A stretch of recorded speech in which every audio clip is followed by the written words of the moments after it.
प्रश्न 28 काय मार्गणा अपने अपने PDF पे निकाल लें। प्रश्न 28 काय मार्गणा। काय के कितने भेद हैं? काय के भेद 6, 5 स्थावर और 1 तरसकाय। वनस्पति काय के कितने भेद हैं? प्रश्न यहाँ खड़ा होगा, क्या पृथ्वी काय, जल काय, अग्नि काय, वायु काय, इनके कोई भेद नहीं? नहीं, इनके कोई भेद नहीं। इनके केवल भेद हैं बादल और सूक्ष्म, बस। अब आइए वनस्पति काय में। वनस्पति काय के कितने भेद? प्रत्येक और साधारण।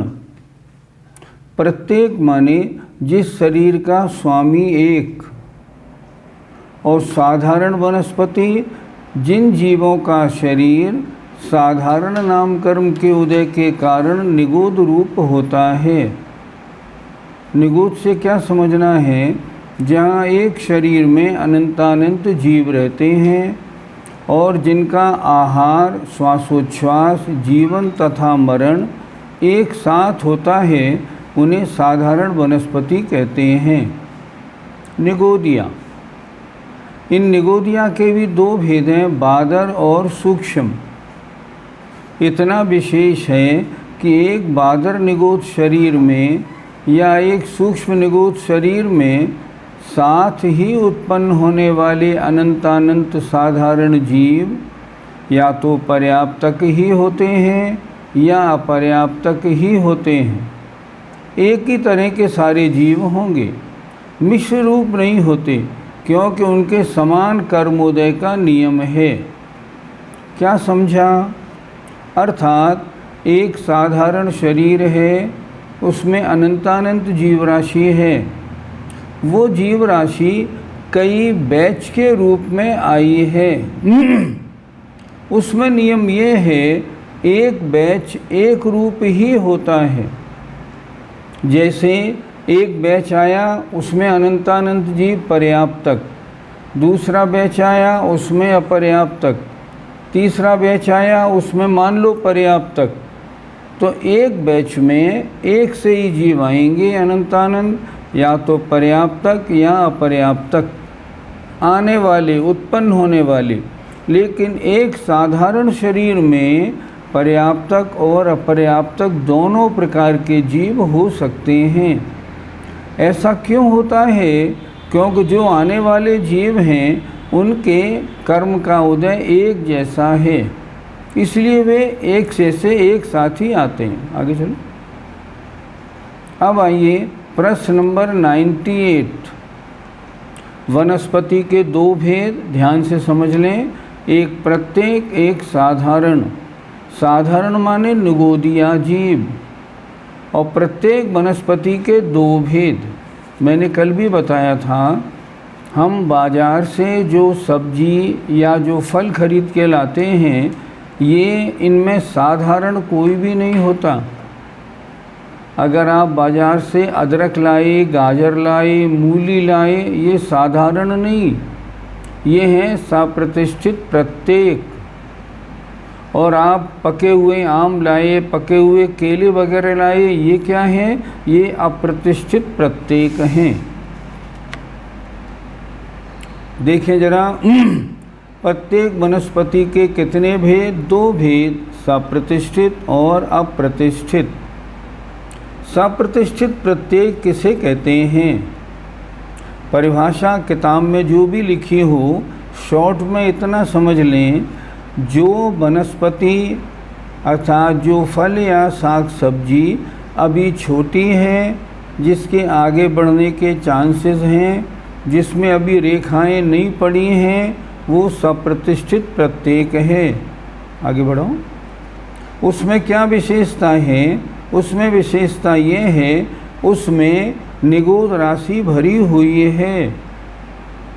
सप्रतिष्ठित प्रत्येक, उसमें निगूढ़ राशि होती है, साधारण जीव होते हैं। अप्रतिष्ठित प्रत्येक में केवल बादर प्रत्येक वनस्पति का जीव होते हैं। ये इन दोनों में अंतर होता है। एक निगोद शरीर में जीव कितने होते हैं? समझिए, जितने आज तक सिद्ध हुए और जितने समय आज तक गुजर चुके, उनसे हो चुके, उनसे भी अनंत गुणे जीव एक निगोद शरीर में होते हैं। निगोदिया भी, क्या सारे निगोदिया एक सांस में 18 बार जन्म मरण करने वाले होते हैं? नहीं, ऐसा नहीं। बादर, यद्यपि निगोदिया जीव बादर और सूक्ष्म 2 प्रकार के हैं, फिर भी विशेष बात, उनमें कुछ पर्याप्तक भी हैं, कुछ लब्ध पर्याप्तक भी हैं। जो निगोदिया पर्याप्तक हैं उनकी आयु एक सांस में 18 बार नहीं है, उनकी आयु अंतर्मुहूर्त है।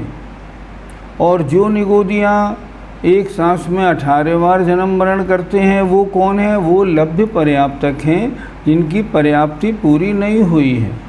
इतना समझना है। एक निगोद शरीर में जीव कितने? अनंतानंत। आज तक जितने सिद्ध हुए उनसे अनंत गुणे अर्थात अनंतानंत जीव एक साधारण शरीर या निगोद शरीर में होते हैं। प्रश्न नंबर 103 देखें। नित्य निगोद किसे कहते हैं? जो आज तक निगोद पर्याय से नहीं निकले उन्हें नित्य निगोद कहते हैं। ये नित्य निगोदिया जीव 2 प्रकार के होते हैं, एक अनादि अनंत और एक अनादि शांत। अनादि अनंत कौन है? जो न निकले हैं न निकलेंगे, उसी में रहेंगे नित्य निगोद में। अनादि शांत कौन से हैं? जो अनादि से निकले नहीं हैं पर आगे जरूर निकलेंगे। ये बात हुई नित्य निगोदिया की। इतर निगोदिया जीवों का काल सादि शांत और सादि अनंत होता है। पहला प्रश्न, इतर निगोदिया किसे कहते हैं? प्रश्न नंबर 104। नित्य निगोद से निकले, अन्य पर्यायों में भ्रमण किया, फिर निगोद में आ गए, वो इतर निगोद। और जो निगोद में ही है अनादिकाल से, वो नित्य निगोद कहलाते हैं। वादर निगोदिया जीव कहाँ नहीं रहते हैं? पहले ये समझें, वादर निगोदिया और सूक्ष्म निगोदिया में अंतर क्या होता है। वादर निगोदिया किसी के आधार से रहते हैं और सूक्ष्म निगोदिया उनका आधार नहीं होता, वो पूरे लोक में भरे पड़े हैं, कहीं भी आते हैं कहीं भी जाते हैं। सूक्ष्म निगोदिया भी अगर पर्याप्तक हैं तो उनकी आयु अंतर्मुहूर्त, अपर्याप्तक हैं तो एक सांस में 18 बार जन्म मरण। ये समझना। वादर निगोदिया जीव कहाँ नहीं रहते? पृथ्वी, जल, अग्नि और वायु, इन 4 स्थावरों में। क्या मतलब? जो पृथ्वी का एक जीव हैं उनके शरीर में वादर निगोदिया नहीं होंगे। जो जल का एक, अग्नि का एक जीव हैं उनके शरीर में निगोदिया नहीं होंगे। वायु का एक जीव में निगोदिया नहीं।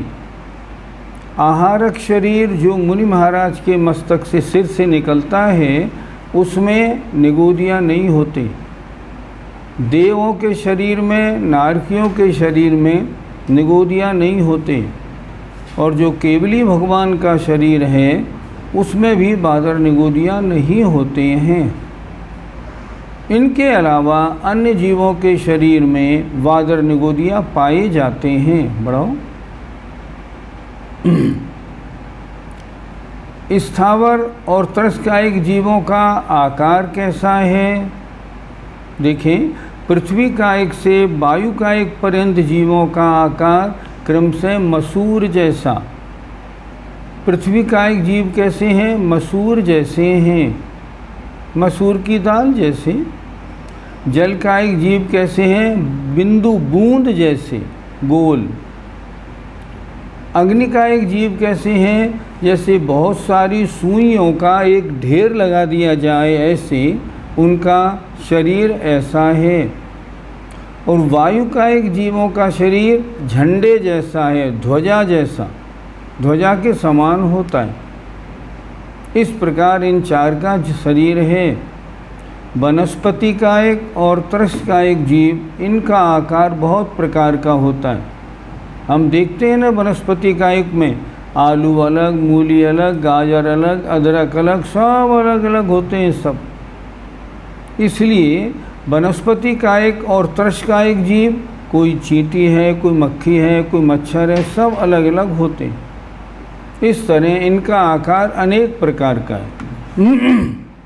अगला प्रश्न है, स्थावर कायिक जीवों की उत्कृष्ट आयु कितनी? मतलब जो 5 स्थावर हैं, इनकी उत्कृष्ट आयु कितनी? तो पृथ्वी 2 प्रकार की होती है, एक मुलायम और एक कठोर। तो जो मुलायम पृथ्वी का एक जीव हैं, उनकी उत्कृष्ट आयु 12,000 वर्ष, और जो कठोर पृथ्वी का एक हैं, उनकी 22,000 वर्ष। जल का एक जीवों की 7,000 वर्ष। क्या मतलब, क्या समझ में आया? समुद्र में जो जल का एक जीव रहते हैं, छोटे छोटे, वो एक इंद्री, सुई की नोक से भी छोटे, उनमें एक जीव 7,000 वर्ष तक भी जीवित रह सकता है। उनकी आयु 7,000 वर्ष। तो जल का एक जीव की सबसे छोटी आयु कितनी, सबसे कम आयु कितनी हो सकती है? वही 1/24 सेकंड। और अधिक से अधिक आयु कितनी? 7,000 वर्ष। ये समझना है। अग्नि का एक जीवों की आयु उत्कृष्ट 3 दिन।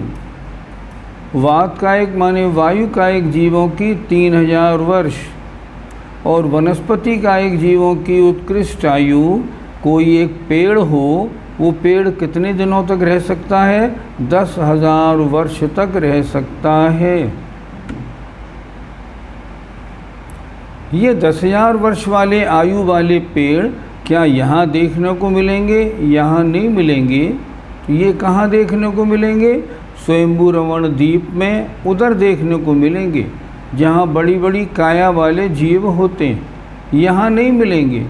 यहाँ तो 100, 200, 500 वर्ष से ज़्यादा आयु वाले नहीं मिलते। अगला प्रश्न है 108, निगूढ़ राशि से निकलकर त्रस राशि में रहने का काल अधिक से अधिक कितना है? क्या कह रहे हैं प्रश्न में? कोई जीव निगूढ़ से निकला और निगूढ़ से निकल के और वो त्रसों में आ गया। अब त्रसी त्रस में निरंतर जन्म ले, निरंतर मरण करे, तो अधिक से अधिक कितना कर सकता है?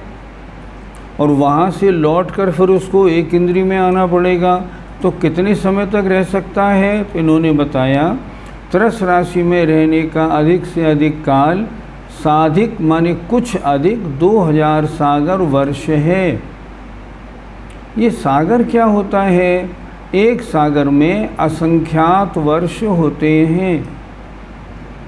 अर्थात अगर कोई जीव निरंतर त्रस पर्याय में रहा आए, निरंतर त्रस पर्याय में रहा आए, तो 2000 सागर से कुछ अधिक समय तक वो त्रसों में जन्म मरण करेगा, एक इंद्रिय निगोद में नहीं आएगा। ऐसा नहीं सोचना कि त्रसों में 2000 वर्ष को 2000 सागर से कुछ अधिक रहने के बाद फिर निगोद में जाने का नियम है। नहीं, ऐसा नियम नहीं। ऐसा नियम कहीं भी नहीं बताया गया। हाँ, त्रसों में रहने का उत्कृष्ट काल 2000 सागर से कुछ अधिक है। वो जीव अगर स्थावर में मान लो अंतर्मूर्त रह ले, फिर दोबारा 2000 सागर से कुछ अधिक त्रसों में रह सकता है। इस तरह ये कौन सी मार्गणा हो गई? ये काय मार्गणा हुई। इस संबंधी कुछ प्रश्न हमारे पास आए हैं, जरा इनको पूरा कर लें, फिर योग मार्गणा में चलेंगे। आगे बढ़ो। जो मुनि महाराज सल्लेखना लेते हैं, उनका कौन सा गुण स्थान होता है? मुनि महाराज सल्लेखना लेने वाले, अगर उनकी सही चर्या है, उनका गुणस्थान 6वां और 7वां। सल्लेखना नहीं, जितने मुनि महाराज अच्छी चर्या वाले आज भी अभी यहाँ हैं पूरे भारतवर्ष में, उनका गुणस्थान छठा और सातवां। ये कैसे होता है? जब सल्लेखना का तीव्र उदय, जब संजुलन कषाय का तीव्र उदय हुआ तो छठा, मंद उदय हुआ तो सातवां, जब प्रवृत्ति में रहे तो छठा, निवृत्ति में आए तो सातवां। इस तरह होता है। अगला प्रश्न आया है, पृथ्वी कायक की उत्कृष्ट आयु 22,000 वर्ष है, तो भोग भूमि आदि में जो कल्प वृक्ष हैं वो नए नए उत्पन्न होते रहते हैं क्या? प्रश्न बहुत अच्छा है, लेकिन ध्यान देना चाहिए जो भोग भूमि में जो कल्प वृक्ष हैं वो जीव नहीं हैं, वो सजीव नहीं हैं। उनको हम पृथ्वी काय कहेंगे, पृथ्वी कायक नहीं कहेंगे। इसलिए उनकी आयु कितनी है इसको छोड़ दो। अगर वो पृथ्वी कायक जीव होते तब उस पर चर्चा होती। अर्थात जितने भी कल्प वृक्ष हैं ये पृथ्वी काय हैं, अजीव हैं। अगला प्रश्न आया, पृथ्वी जल अग्नि वायु के 2 भेद हैं, सूक्ष्म और बादर। फिर इनमें वादर जीव नहीं होते हैं, ये कैसे बताएं? क्या मतलब? पृथ्वी जल अग्नि वायु के 2 भेद हैं, सूक्ष्म और बादर। फिर इनमें बादर जीव नहीं होते हैं, ये कैसे बताए? किसने बताया? पृथ्वी जल अग्नि और वायु का एक जीवों में बादर और सूक्ष्म दोनों भेद होते हैं। निगोदिया में भी बादर और सूक्ष्म दोनों भेद होते हैं। आगे चलिए। जब साधारण और सप्रतिष्ठित एक ही हैं तो फिर दोनों को अलग अलग क्यों किया गया, क्यों लिखा? यानी अलग भेद क्यों किया? नहीं, दोनों अलग अलग हैं। वो कैसे अलग अलग भेद हैं? देखिए, साधारण जीव निगोदिया हैं, लेकिन सप्रतिष्ठित प्रत्येक वनस्पति का भेद है, उसमें निगोदिया पाए जाते हैं। वनस्पति सप्रतिष्ठित 2 प्रकार की, प्रत्येक वनस्पति 2 प्रकार की, एक जिसमें निगोदिया जीव हैं, नहीं है अप्रतिष्ठित, जिसमें है वो सप्रतिष्ठित, उसको अलग कर दीजिए। प्रश्न है निगोदिया जीव कौन से हैं? निगोदिया जीव वो हैं जहाँ एक शरीर और उसमें अनंत आत्मा। क्या ये वनस्पति रूप होते हैं? नहीं, वनस्पति रूप नहीं होते। हमारे शरीर में अनंतानंत निगोद जीव भरे पड़े हैं, तो वो वनस्पति रूप नहीं है। लेकिन सप्रतिष्ठित प्रत्येक वनस्पति तो फल या साग सब्जी रूप ही होती है। ये इन दोनों में अंतर है। नित्य निगोद से 6 महीने में 608 जीव निकलते हैं, तो फिर क्या वो फिर वापस नित्य निगोद में नहीं जाएंगे क्या? नहीं, जो नित्य निगोद से एक बार निकल आया कोई भी जीव, अब वो नित्य निगोद में नहीं जाएगा। अगर वो निगोद में जाएगा ना तो कहलाएगा इतर निगोदिया। अच्छी तरह देखें, नित्य निगोद में तो वो हैं जो आज तक कभी निकले ही नहीं। अगर वो एक बार भी निकल आए तो अब निगोद में दोबारा गए तो वो कहलाएंगे इतर निगोदिया। 6 महीने में 608 जीव वहाँ से निकलते हैं और 6 महीने 8 समय में 608 जीव यहाँ से मोक्ष पधारते हैं। आगे एक प्रश्न आया, क्या पूरा आलू एक साधारण शरीर है या एक आलू में अनेक साधारण शरीर होते हैं? एक साधारण शरीर कितना बड़ा? सुई की नोक से भी छोटा। तो प्रश्न, एक आलू में कितने साधारण शरीर? असंख्यात, अनकाउंटेबल। और एक एक शरीर में अनंतानंत जीव राशि। अब आप सोचिए, एक आलू खाने में कितनी जीव हिंसा होती है? अगला प्रश्न आया, कोई साधारण वनस्पति का उदाहरण दीजिए। साधारण वनस्पति होती ही नहीं। साधारण वनस्पति माने निगोदिया जीव। निगोदिया जीव आपके शरीर में ही भरे पड़े। निगोदिया जीव वे होते हैं जो एक शरीर में अनंत जीव होते हैं, पर सूक्ष्म निगोदिया जब किसी के आधार पर नहीं रहते तो एक शरीर में अनंत कैसे? नहीं, एक शरीर में जो अनंत जीव होते हैं वो तो बादर हैं निगोदिया। सूक्ष्म निगोदिया वो हैं जो सारे लोक में भरे पड़े हैं। देखिए यहाँ भी सूक्ष्म निगोदिया जीव भरे पड़े हैं। वो सूक्ष्म निगोदिया दीवार से निकल जाते हैं, कहीं भी आते हैं जाते हैं, रुकावट नहीं। जो किसी आधार से टिके हुए हैं, मतलब गाजर में, मूली में, आलू में, किसी में जो जीव है ना वो क्या है? सप्रतिष्ठित प्रत्येक हैं। साधारण वनस्पति का कोई उदाहरण नहीं होता। साधारण वनस्पति माने निगोदिया जीव। निगोदिया जीव वे होते हैं जो एक शरीर में अनंत जीव होते हैं, पर सूक्ष्म निगोदिया जब किसी के आधार पर नहीं रहते तो एक शरीर में अनंत कैसे? नहीं, सूक्ष्म निगोदिया जीव किसी शरीर में नहीं रहते, सारे लोक में भरे पड़े। क्या एक ही साधारण शरीर में ही अलग अलग बैच वाले निगोदिया जन्म ले सकते हैं? हाँ, लेते ही हैं। पहला एक बैच आया पर्याप्तक का अनंत जीव, फिर दूसरा बैच आया पर्याप्तक का, फिर तीसरा आया अपर्याप्तक का।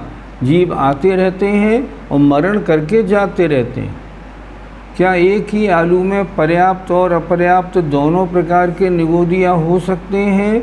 हाँ, होने में कोई आपत्ति नहीं, दोनों हो सकते हैं। आगे, बादर निगोद जीव जो आहारक शरीर में रहते हैं, जो आहारक शरीर में रहते हैं, तो क्या मनुष्य, हाँ, मनुष्य और तिरंच ही लेंगेड क्या लिखा आपने? बादर निगोदिया जीव जो आहारक शरीर में रहते हैं, गलत बोल रहे हैं आप। हमने आपको बताया था निगोदिया जीव किन शरीरों में नहीं होते। 8 शरीर के नाम बताए थे, 8 स्थान। आहारक शरीर में कोई निगोदिया जीव नहीं होता। तो क्या मनुष्य और तिरंच ही लेंगे? तो ये आहारक नहीं, ये औदारिक शरीर की बात है। औदारिक शरीर में निगोदिया होते हैं, हाँ होते हैं। तो किनके शरीर में होते हैं? मनुष्य और तिरंच में। सादी अनंत से क्या तात्पर्य है? सादी अनंत से ये है जो इतर निगोद में आए सादी। अब कब तक रहेंगे? अनंत काल तक रहेंगे। अनंत काल का मतलब मान लो 2.5 पुद्गल परावर्तन काल। 1 पुद्गल परावर्तन काल भी अनंत माना जाता है। बादर निगोदिया 8 स्थानों में नहीं होते, तो इन 8 स्थानों में सूक्ष्म निगोदिया जीव पाए जाएंगे क्या? सूक्ष्म निगोदिया तो सारे लोक में भरे पड़े हैं। ध्यान से सुनिए, जो अनंतानंत सिद्ध परमेष्टि लोक के अग्रभाग में विराजमान हैं, उनकी आत्माओं, जो उनकी आत्मा विराजमान है, उनमें से भी सूक्ष्म निगोदिया आते हैं और जाते हैं, लेकिन वो रुकते कहीं नहीं, क्योंकि रुकने वाले जीव बादर होते हैं, इसलिए वो नहीं रुकते कहीं भी। वायु कायिक में क्या अंतर है? अच्छा, काय और कायिक में क्या अंतर है? काय माने शरीर और कायिक माने शरीर वाला, ये अंतर। 8 स्थानों में सूक्ष्म निगोदिया जीव होते हैं क्या? नहीं होते। 8 स्थान जो बताए सूक्ष्म निगोदिया कहीं होते नहीं, उनमें से आते जाते हैं। जैसे मान लो पृथ्वी का एक जीव है, उनके शरीर में से आएंगे और जाएंगे, पर उनके शरीर में रुकेंगे नहीं। 60वां हल्दी ग्रहण करने में दोष लगेगा क्या? क्योंकि अपने निमित्त से मरण होगा जीवों का। सौंठ और हल्दी हम बाज़ार से खरीद के लाते हैं। अगर इस तरह आप देखेंगे फिर तो आप गेहूँ भी बाज़ार से लाते हैं, चना भी बाज़ार से लाते हैं, उसमें भी पहले जीव थे, फिर उसकी भी हिंसा मानेंगे? हम नहीं मानेंगे। ये जो हैं दो चीज़ें, एक हल्दी और सौंठ, ये काष्ठ जमी कंद हैं। ये सूख के लकड़ी बन जाती हैं और इनमें कोई जीव नहीं होता। क्या अनादि अनंत जीव कभी अपना कल्याण नहीं कर पाएंगे? अनादि अनंत का मतलब जो नित्य निगोद में अनादि अनंत नित्य निगोदियाँ हैं, जब वहाँ से निकलेंगे ही नहीं तो कल्याण कैसे कर पाएंगे? इनका कल्याण कभी नहीं होगा। तेज कायिक की उत्कृष्ट आयु 3 दिन है, तो अभी कुछ समय पहले ऑस्ट्रेलिया के जंगल में आग 6 महीने से भी अधिक चली। ये कैसे हो गया? समझते हैं। दिल्ली में इंडिया गेट पे एक अग्नि हमेशा जलती रहती है। कहते हैं ये शहीदों के यादगार में जलती है। वो जल रही है कितने समय से? बरसों से। प्रश्न, वो अग्नि जो आपको दिख रही है ये क्या है? अच्छी तरह समझें। जो अग्नि की लौ आपको दिख रही है ये क्या है? ये तो पुद्गल है। ये अग्नि का एक जीव नहीं है। इसमें जो जीव जन्म लिए हैं वे अग्नि का एक जीव हैं। अर्थात जो लौ जल रही है, मान लो 5 साल से वो लौ जल रही है, वो तो अग्नि पुद्गल, और इसमें जीव कोई 2 घंटे में, कोई 1 घंटे में, तो 3 घंटे में मर रहे हैं, जन्म ले रहे हैं इसके अंदर। वो अग्नि का एक जीव है। जो आपने दिया जलाया तो जो लौ निकली ना, ये लौ तो पुद्गल है। इस लौ में जो जीव जन्म लेते हैं वे अग्नि का एक जीव हैं। इसलिए ऑस्ट्रेलिया के जंगल में जो आग लगी, लगने दो, उनमें जीव अग्नि का एक तो पैदा होते रहे मरते रहे, पैदा होते रहे मरते रहे, वो होता रहा। अग्नि जलती रही, जले रहने दो। 1/24 सेकंड से क्या मतलब समझें? जो एक जो निगोदिया अपर्याप्तक होता है वो 1 सेकंड में 24 बार जन्म, 24 बार मरण करता है। उसकी आयु कितनी? 1/24 सेकंड। क्या मतलब? एक श्वास में 8-10 बार जन्म्यो मर्यो भर्यो दुख भार। एक सांस में जो 18 बार जन्म मरण होता है, उसमें एक जन्म मरण का टाइम कैलकुलेशन करने पे कितना निकलता है? 1/24 सेकंड। अगला एक प्रश्न आया है, त्रसों में 2000 सागर है, पर नरकादि का उत्कृष्ट काल 33 सागर होता है, तो क्या समझें? ये समझें कि वो जीव कभी नरक में रहेगा, कभी मनुष्य में, कभी त्रिंश में, कभी देवों में, कभी नरक में, कभी मनुष्य में। कितने भव लेगा? करोड़ों भव, असंख्यात भव, लेकिन त्रस ही त्रस में रहेगा। कब तक? 2000 सागर तक अगर रहे तो। ये भी हो सकता है कि निगोद से निकला और एक पर्याय त्रस में ली और वापस फिर इतर निगोद में चला गया। ये भी हो सकता है, कंपल्सन नहीं है इतने वर्ष का।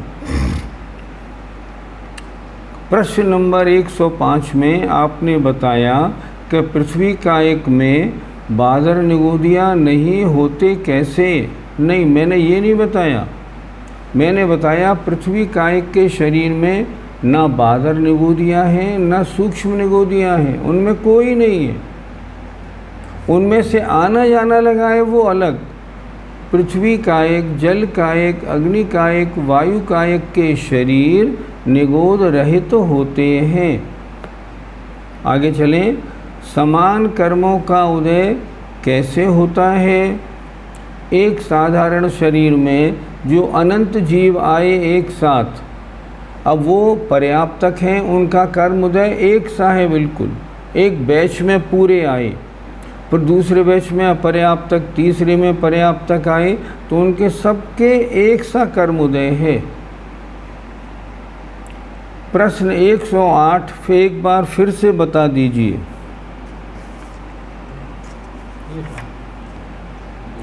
हाँ, प्रश्न 108 में त्रस राशि में रहने का अधिक से अधिक काल कुछ अधिक 2000 सागर है। इसका मतलब हुआ अगर कोई जीव एक इंद्री के बाहर 2 इंद्री, 3 इंद्री, 4 इंद्री, 5 इंद्री में जन्म मरण करता रहे तो 2000 सागर तक जन्म मरण कर सकता है। नारकी भी बनेगा, देव भी बनेगा, मनुष्य बनेगा, त्रिंश बनेगा, लेकिन स्थावर नहीं बनेगा, इस बादर बनेगा। आगे लिखा है नित्य निगोदिया इतर निगोदिया जीव हैं, ये कैसे जाने? क्या इनकी जीवात्मा हमारे समान है? हाँ, जीवात्मा तो आपके समान है। आपके मनुष्य गति का उदय है, उनके त्रिंश गति का उदय है। आप पंचेंद्री हैं, वो एक इंद्री हैं। इस तरह अंतर हम में उनमें बहुत है। अच्छा, नित्य निगोदिया इतर निगोदिया जीव कौन से हैं? ये हमारे ज्ञान का विषय नहीं। आगे देखें, अप्रतिष्ठित जीव का एग्जाम्पल, जो आप बाज़ार से फल लाते हैं ना, आप सेब लाए, आम लाए, केले लाए पके हुए, ये सब अप्रतिष्ठित होते हैं। आगे फिर सूक्ष्म निगोदिया का शरीर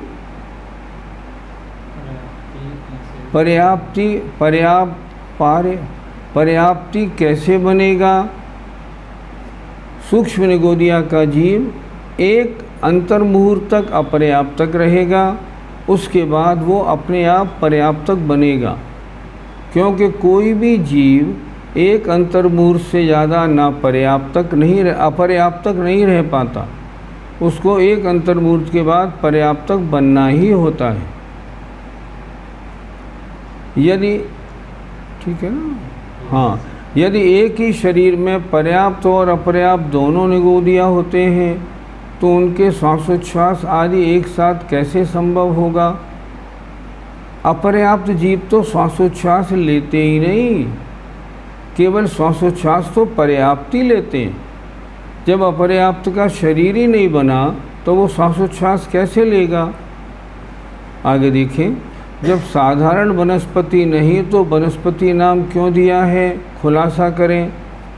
निगोदिया को कहाँ रखा जाता?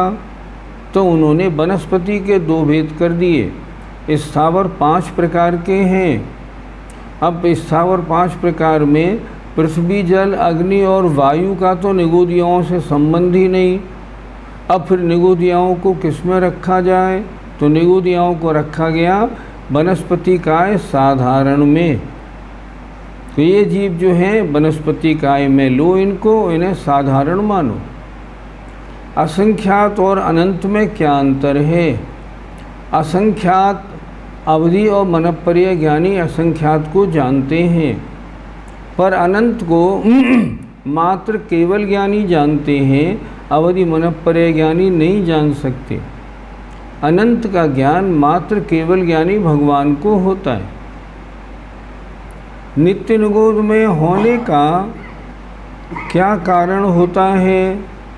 नित्य निगोद में जीव अनादिकाल से वही है, कारण नहीं है कुछ भी, वो तो शुरू से वही है, वो उससे बाहर आया ही नहीं। क्योंकि जब वो कभी निकले ही नहीं तो किस कारण जीव वहाँ होता है? वो हमेशा से है, निकले नहीं। वहाँ कब से है? हमेशा से ही है। वहाँ नए नहीं बने, कब से है? अनंतानंत काल से। वो नित्य निगोदिया जीव उसी में है। क्या इतर निगोद वाले जीव नित्य निगोद में जा सकते हैं? कैसे जाएंगे? सवाल ही नहीं उठता। क्योंकि एक बार बाहर आ गए, अब वो इतर निगोदिया हो गए, अब वो नित्य निगोदिया नहीं हो सकते। उदाहरण से समझें, एक महिला शादी हुई और मान लो विधवा हो गई, अब वो महिला क्या दोबारा कुंवारी कन्या बन सकती है? नहीं बन सकती।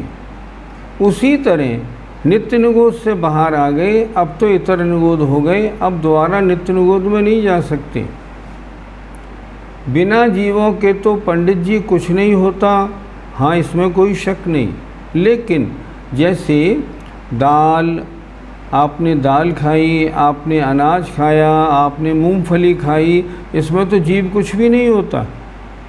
आज आचार्य श्री आचार्य विद्यासागर जी महाराज ने हरी वनस्पति फल खाना क्यों छोड़ा कि इनमें जीव पाए जाते हैं। इस कारण निगोद से जीव कौन से परिणाम से निकलते हैं। निगोद से जीव एक तो अपने आप निकलते हैं, किन्हीं कारणवश उनके परिणामों में थोड़ा सा हल्कापना आया और वो निकल आए। दूसरी बात, जो निगोदिया जीव, एक प्रश्न आया था, कोई निगोदिया ऐसे भी होते हैं कि निगोद से निकले, मनुष्य बने और सीधे मोक्ष चले गए। ऐसा कैसे हो जाता है? ऐसा ऐसे होता है, कोई निगोदिया जीव हैं, उनके आयुबंध का काल आया और वो अगर किन्हीं तीर्थंकर भगवान के शरीर से स्पर्श उस समय कर रहे हों तो क्या होगा? वो एकदम मनुष्य बनेंगे और उनके परिणाम बहुत अच्छे होंगे। तो जो ऐसे जीव होते हैं, निगोद से निकले, मनुष्य बने और मोक्ष गए, उनको ऐसे विशेष प्रसंग मिल जाया करते हैं। दीपक जलाने के कितने टाइम बाद अग्निकायक जीव की उत्पत्ति होगी और कैसे होगी? दीपक जो है अग्निकायक जीवों का योनि स्थान है, एक अंतर्मुहूर्त में उसमें जीव पैदा हो जाएंगे। अगला, जीव की तरस पर्याय 2000 सागर के लिए है एवं भगवान आदिनाथ और अजितनाथ के बीच का समय तो बहुत है। तो आदिनाथ भगवान के समय अजितनाथ भगवान का जीव एक इंद्रिय होगा क्या? हाँ हो सकता है, कोई आपत्ति नहीं, पर तरस नहीं होगा, एक इंद्रिय में होगा। पृथ्वी का एक आदि बादर निगोदिया हैं या एक इंद्रिय, ये पृथ्वी का एक बादर निगोदिया नहीं है। हमने पहले बताया था पृथ्वी, जल, अग्नि और वायु, इनमें निगोदिया नहीं होते।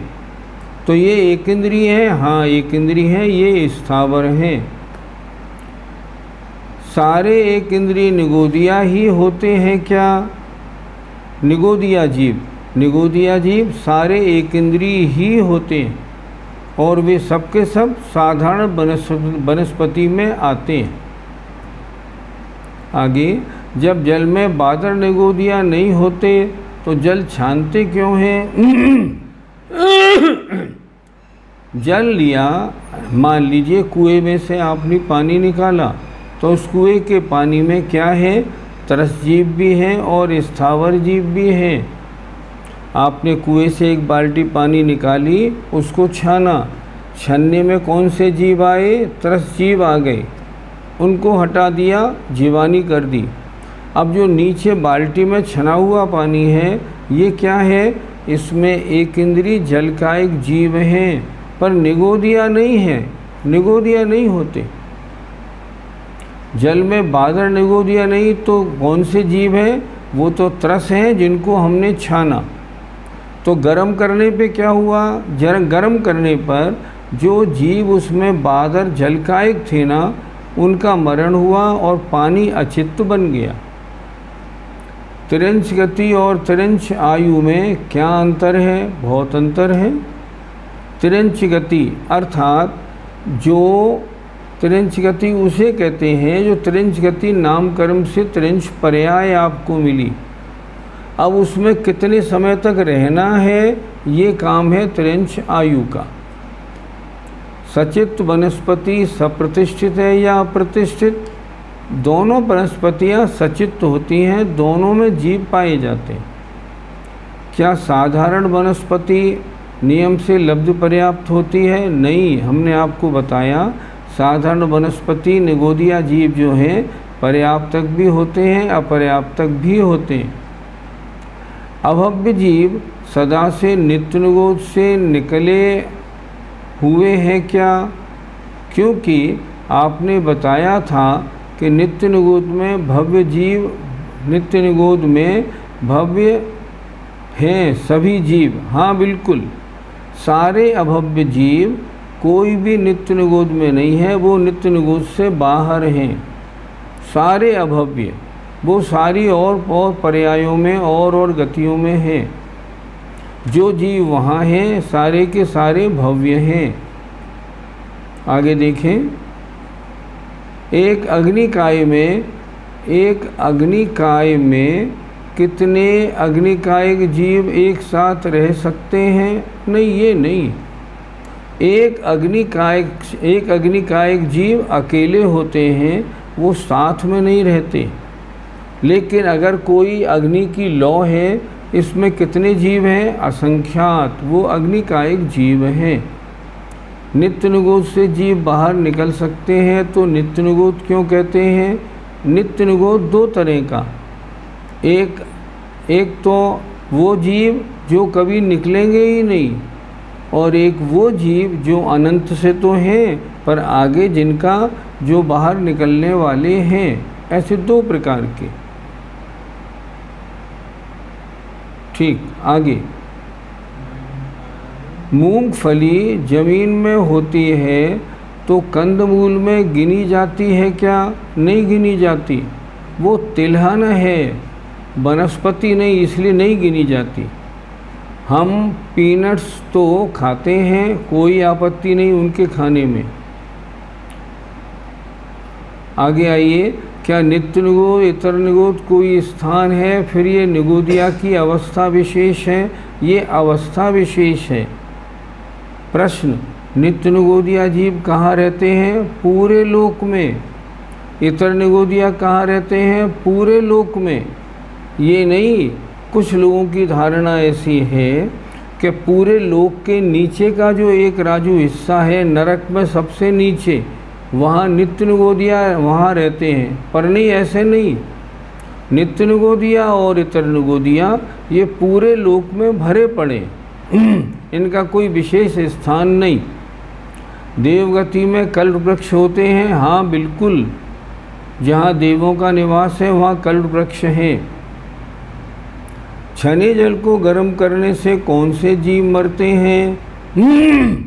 आपने पहले उसको छान लिया, अच्छे छन्ने से 30 जीव निकाल दिए। अब उसमें कौन से जीव रहे? स्थावर। तो जब उबाला जाएगा तब कौन से जीव मरेंगे? तब उसमें एक इंद्रिय जीव, जलकायक जीव मरेंगे। जलकायक सूक्ष्म जीव का शरीर क्या जल ही होता है? नहीं नहीं। जो जलकायक सूक्ष्म जीव हैं उनके जलकायक का उदय है, इसलिए वो जलकायक कहलाते हैं। बाकी उनका जीव, उनका शरीर जल जैसा नहीं होता। जल को उबालने से जो जीव मर जाते हैं तो वो भी तो हिंसा हुई, केवल छान लेना ही उचित क्यों नहीं? लेकिन नहीं, जो व्रती होते हैं और मुनि महाराज होते हैं, वो उन जीवों को भी खाएंगे नहीं। वो वही चीज़ खाएंगे जिनमें ना त्रस जीव होगा ना स्थावर। हमने उनके लिए पानी उबाल के उनको दिया, महाराज इसमें कोई जीव नहीं है, ले लीजिए, तो वो ले लेंगे। साधारण वनस्पति के पर्याप्त जीव एक ही शरीर के मालिक होते हैं, वो श्वासोच्छ्वास भी साथ में लेते हैं क्या? हाँ बिल्कुल। एक साधारण शरीर में जितने जीव एक एक बैच में आए, उनका आहार श्वासोच्छ्वास एक साथ होता है। तो गर्म पानी पीने में भी पाप है? पाप नहीं। मुनि महाराज गर्म पानी पीते हैं, उनमें पाप नहीं। लेकिन आपने जो गर्म पानी को उबाला है उसमें थोड़ी सी हिंसा हुई है, वो आपके लिए है, वो उसका जुम्मा आपका है। मृद कठोर पृथ्वी कायिक से क्या जाने? कोई पत्थर मुलायम भी होते हैं, जैसे हमारे आगरे में जो ताजमहल वगैरह बनते हैं वो पत्थर बहुत मुलायम होता है, उससे कहते हैं मृदु पृथ्वी। और जो डायमंड वगैरह होते हैं ये बड़ी कठोर पृथ्वी होती है। आगे देखें, सारे अभव्यों को बाहर क्यों बताया, निगोद में क्यों नहीं? अनादिकाल से ऐसी व्यवस्था है, वहाँ कोई है ही नहीं। शहरों में रहने वाले जीवानी कैसे करें? जल छानने के बाद कोई आपत्ति नहीं। देखिए, बारिश का पानी आपने इकट्ठा कर लिया है, उसको छानें, उसकी जीवानी उसी पानी में कर दें। अब रही बात कुएं की बात, तो कुएं का जो पानी आपने छाना, उस पानी को कुंडे वाली बाल्टी से फिर नीचे उसमें डाल दें। आज तो बहुत प्रश्न हैं, आज तो लगता है पढ़ाई आगे होगी नहीं, आज तो प्रश्न ही प्रश्न होंगे। आगे देखें, 3 लोक के नक्शे में फिर नीचे निगोद क्यों बनाया गया? जिन्होंने बनाया वो गलत बनाया, उसको वहाँ से हटा दीजिए। निगोद का कोई स्थान नहीं होता। छने हुए जल को गर्म करने पर उनकी हिंसा का दोष तो लगेगा। भैया, हिंसा का दोष तो आपको हर काम में लगता है। घर में झाड़ू लगाओ, स्नान करो, कपड़े धो, खाना बनाओ, सब में लगता है। लेकिन मुनि महाराज उस पानी को गर्म नहीं करते। साधारण वनस्पति के अलग अलग बैच के पर्याप्त जीव जो एक ही शरीर के मालिक होते हैं, वो श्वासोच्छ्वास साथ में लेते हैं, बिल्कुल एक साथ होता है उनका। तो क्या हम पानी उबालना, क्या हुआ, पुण्यानुबंधी पाप कह सकते हैं? नहीं कह सकते। हाँ, पुण्यानुबंधी पाप कह सकते हैं, कोई आपत्ति नहीं। आगे देखें। आज तो सारा समय समाधान में निकल जाएगा। पंडित जी से क्षमा, सभी की ओर से बहुत प्रश्न करते हैं हम सब। आप प्रश्न करते हैं, हमारा काम उत्तर देने का है। आप प्रश्न नहीं करें तो हम उत्तर नहीं दें। थोड़े से प्रश्न और हैं। अब तो पानी गर्म करने में भी भारी तकलीफ़ होगी? नहीं होगी, वो आपका कर्तव्य है, इसलिए पानी गर्म करना है, कोई दिक्कत नहीं। नल से पानी लेने वाले क्या करें? नल से पानी लेने में जीवानी नहीं होती, इसलिए तो जितने महाराज वगैरह हैं कुएं का पानी ही लेते हैं। आगे आया, बारिश का पानी सेव करने की भी जगह नहीं है। अगर नहीं है तो फिर नल का पानी तो वृत्ति के लिए शुद्ध नहीं बनेगा। नल के पानी की जीवानी आप कहाँ करेंगे? कोई स्थान आपको नहीं मालूम पड़ेगा। कलकला पृथ्वी क्या है? यदि है तो उसका क्या मतलब हुआ? कलकला पृथ्वी एक पृथ्वी है, उसमें 5 स्थावर जीव पाए जाते हैं। कलकला पृथ्वी में कौन से जीव होते हैं? 5 स्थावर होते हैं। हो गए सब, पूरे प्रश्न हो गए। आजकल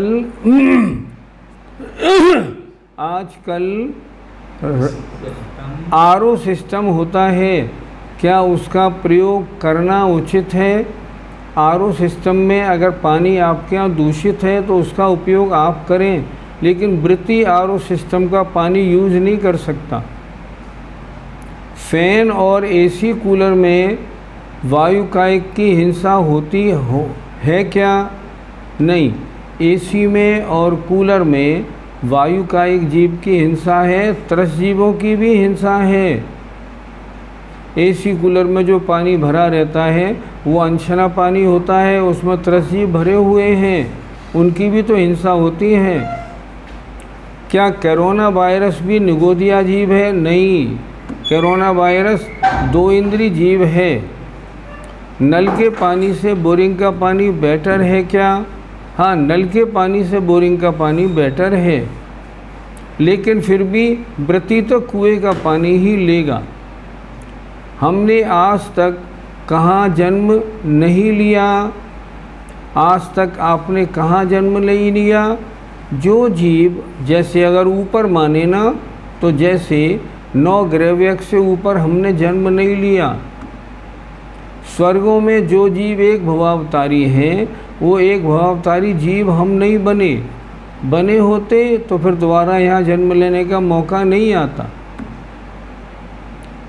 जमी कंद के अलावा कौन सी सब्जी नहीं खानी चाहिए जिसमें जीव है?